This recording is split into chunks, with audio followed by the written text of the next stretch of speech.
사랑하는 시흥동산교회 성도 여러분, 좋은 아침입니다. 더운 날씨에 기운이 딸릴 땐 여러분 뭘 먹어야 될까요? 추어탕? 전복죽? 보신탕? 다 틀렸습니다. 우리는 주님이 주시는 말씀의 양식을 먹어야 새 힘을 얻어 나아갈 수가 있습니다. 목사님, 너무 교회스러운 답이잖아요 라고만 생각하지 마시고 실제로 하나님의 말씀으로 충만하시면 여러분 정말 시원하게 부어주시는 그 하나님의 새 힘으로 살아가게 될 것을 믿습니다. 어제 셀리더 미팅을 하는데 한 집사님께서 이런 말씀을 하셨어요. 이분이 아침에 일찍 장거리 운전을 하면서 출근을 하시는데 여러분들 아시겠지만 운전을 하다 보면 기분 상하고 또 입에서 험한 말이 나가는 그런 상황이 생길 수가 있지 않습니까? 이분도 그랬다고 해요. 그런데 몇 달 전부터 시동을 위한 메시지를 들으면서 그리고 또 말씀을 곱씹으면서 운전을 하니까 그 뒤로부터는 전혀 그런 일이 생기지 않았다고 합니다. 왜냐하면 운전도 더 차분하게 말씀 들으면서 정속도를 지키면서 운전을 하게 되고 또 주시는 말씀을 묵상하다 보니 그런 험한 일이 생기지 않더라는 거예요. 또 생기더라도 화가 나지 않더라는 것이죠. 여러분, 이게 얼마나 큰 은혜입니까? 그런데 그분께서 곧 하시는 말씀이 목사님, 근데 문제는 퇴근길입니다. 퇴근길에는 말씀을 묵상하면서 운전하지 않기 때문에 아침과는 또 다릅니다. 이런 말씀을 해주셨어요. 뒤에 그런 반전이 숨어 있을 줄 몰랐어요. 그런데 저는 그 집사님이 말씀하시는 것을 듣고 깨달아지는 게 있었습니다. 우리는 한시도 말씀을 떠나서는 안 되는 존재구나 라는 것을요. 그 말은 우리가 매일 한순간도 쉬지 않고 늘 성경을 끼고 또 이어폰을 끼고 다니면서 설교 듣고 이런 걸 말씀드리는 것이 아니겠죠. 우리가 말씀에 푹 젖어 있으려는 노력을 늘 해야 한다는 것입니다. 그런 노력 없이는 우리는 언제든 육신의 소욕에 휘둘릴 수 있는 존재라는 것을 기억할 수 있어야 돼요. 늘 말씀이 우리 영혼에 충만하여서 우리 육신의 소욕을 능히 물리치고 거룩의 능력으로 살아가게 되길 주님의 이름으로 축복합니다. 오늘 2021년 6월 10일 목요일 시동을 위한 메시지 지금 시작합니다. 오늘 우리에게 주시는 하나님의 말씀은 잠언 21장 15절에서 31절의 말씀입니다. 잠언 21장 15절에서 31절의 말씀. 먼저 15절 말씀을 함께 볼까요? 기록되길 정의를 행하는 것이 의인에게는 즐거움이요 죄인에게는 패망이니라.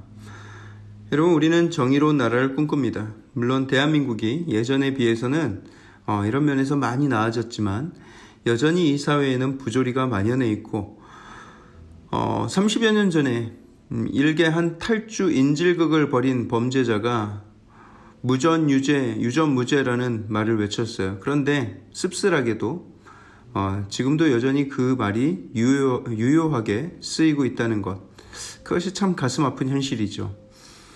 시간이 더 흐르면 이 땅에 완전한 정의가 실현될까요?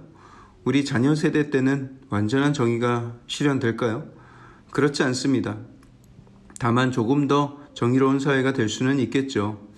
하지만 여전히 억울한 사람들은 생기고 여전히 부조리함과 죄악과 부패는 남아있게 될 것입니다.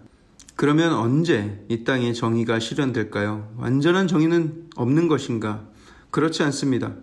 하나님의 정의의 심판이 이 땅에 이를 때 완전한 정의가 실현되게 될 것입니다. 모든 것을 다 아시고 모든 죄악을 다 살펴오신 하나님, 그리고 진리로서 다스리시는 의의 왕 예수 그리스도가 완전한 정의를 이루시게 될 것입니다. 그 심판주가 이 땅에 오실 때 의인들, 의롭다 칭함을 받은 자들은 즐거움으로 그분을 맞이할 것이고 죄인들은 눈물을 쏟으며 완전히 망했다 하면서 땅을 치게 될 것입니다. 정의를 행하는 것이, 하나님께서 정의를 행하는 것이 의인에게는 즐거움이요 죄인에게는 패망이니라. 17절 말씀도 함께 볼까요? 17절에 연락을 좋아하는 자는 가난하게 되고 술과 기름을 좋아하는 자는 부하게 되지 못하느니라. 자, 여기에서 연락을 좋아하는 자가 가난하게 된다. 이게 무슨 뜻일까요? 이 사람 저 사람 막 전화를 걸고 국제전화를 너무 많이 써서 그래서 통신비가 너무 많이 나와서 가난하게 된다는 뜻인가? 저는 이런 구절을 볼 때마다 성경이 조금 더 쉬운 말로 번역됐으면 얼마나 좋았을까를 생각하게 됩니다. 여기서 연락이라는 것은 잔치 연자에 즐거울 낙자를 써서 파티를 즐기는 사람을 가리키는 것입니다. 그런 사람은 곧 가난하게 되고 또 술과 기름을 좋아하는 자는 부하게 되지 못한다. 이런 내용이에요. 가계의 지출 항목에 먹고 마시는 식료품 비용이 차지하는 비중을 엔겔지수라고 합니다. 예를 들어서 100만 원을 버는 사람이 먹는 데에 20만 원을 쓴다면 엔겔지수가 20%인 것이죠. 가난한 나라, 가난한 가정일수록 엔겔지수가 높을까요, 낮을까요? 네, 당연히 높습니다. 왜냐하면 다 먹고 살아야 되기 때문에 수입의 대부분을 먹는 데 사용하는 것이죠. 그런데 생각해 볼 문제도 있습니다. 가난하기 때문에 엔겔 지수가 높은 사람이 있고요. 또는 엔겔 지수가 높기 때문에 가난해진 사람도 있습니다. 오늘 본문은 엔겔 지수가 높기 때문에 먹고 마시는데 너무 많은 지출을 하기 때문에 가난해지는 것을 말씀하고 있는 거예요. 특히 술과 기름, 여기서 고기라고 하지 않고 기름이라고 한 것은 기름이 많이 섞인 고기, 삼겹살과 항정살 같이 이런 맛있는 부위 더 비싸고 또 비싸니까 또 엔겔 지수는 더 높아지겠죠? 그런 거 자꾸 사 먹으면 돈이 모일 새가 없다라는 거예요. 몸무게는 늘어나고 또 나중에 살 빼려면 더 많은 돈이 들고 그러면은 또 더 돈을 못 모으고 이게 막 악순환이죠. 그런 육신의 쾌락에 빠져 살지 말아라 하는 경고의 말씀입니다. 자, 19절도 함께 보겠습니다. 19절에 다투며 성내는 여인과 함께 사는 것보다 광야에서 사는 것이 나으니라. 이 말씀은 왠지 귀에 익숙하지 않습니까? 어제 본문이었죠. 21장 9절에 다투는 여인과 함께 큰 집에서 사는 것보다 움막에서 사는 것이 나으니라. 제가 어제 움막의 원어상의 의미를 말씀드렸죠. 지붕의 한 귀퉁이다 라고 설명을 드렸어요. 싸우는 여인과 사느니 차라리 지붕 한 귀퉁이에서 사는 게 낫다. 오늘 본문에서는 광야에서 싸우는 것이 낫다 라는 거예요. 우리나라에도 그런 사람들이 있죠. 나는 자연인이다 하면서 그냥 산속 깊은 곳에 들어가서 사는 사람들. 물론 병을 치유하기 위해서 또는 마음의 상처를 달래기 위해서 들어가신 분들도 많이 계시지만 관계의 문제 때문에 들어간 사람들도 많아요. 싸나운 아내와 사느니 그냥 멧돼지와 뱀이 득실한 곳에서 사는 것이 낫겠다. 차라리 얘들이 순하다 하면서 들어간 거예요. 거기 가내를 떠나 있으니까 그분들 얼마나 행복해 보이는지 몰라요. 아내와 같이 있을 땐 지옥이었는데 떠나 사니까 아주 얼굴이 활짝 폈어요 그냥. 여러분 근데 그게 뭡니까? 애초에 부부가 서로 사랑하고 존중하면서 살면 오죽 좋습니까? 자연인이 돼서 TV에 나와서 막 이상한 거 끓여 먹고 하는 것보다 부부가 따뜻한 집에서 편안한 보금자리에서 서로 사랑하며 사는 것이 훨씬 더 좋죠. 오늘 본문에 다투며 성내는 여인에 대해서 말씀을 하고 있으니 이 기회에 제가 우리 여성 성도님들께 말씀을 드리도록 하겠습니다. 우리 여성 성도 여러분들, 아내 여러분들, 남편을 긍휼히 여기십시오. 남자들은요 늘 그 마음에 풀리지 않는 질문을 안고 살아갑니다. 나는 잘하고 있는가? 나는 좋은 남편인가? 좋은 아버지인가? 나는 사회 구성원으로서 나는 인정받을 만하며 나는 가치 있는 인생을 살아가고 있는가? 이런 질문이 끊임없이 남자들의 마음에 파고들어요.